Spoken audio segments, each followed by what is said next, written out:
Hey guys, welcome back to the channel, and this is how to change trusted device in Wise. So guys, the first thing that you will do is open the Wise app on your phone and log in into your account.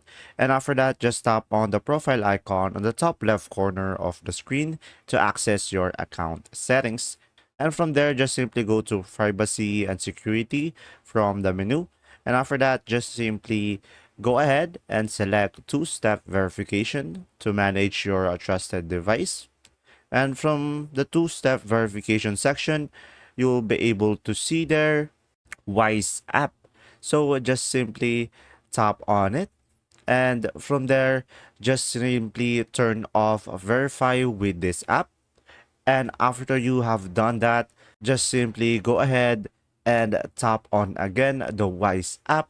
And from there, you'll be able to just simply, and from there, you'll be able to change your trusted device in Wise. And that's simply about it. If this video was helpful, please like and subscribe. Thanks for watching. See ya.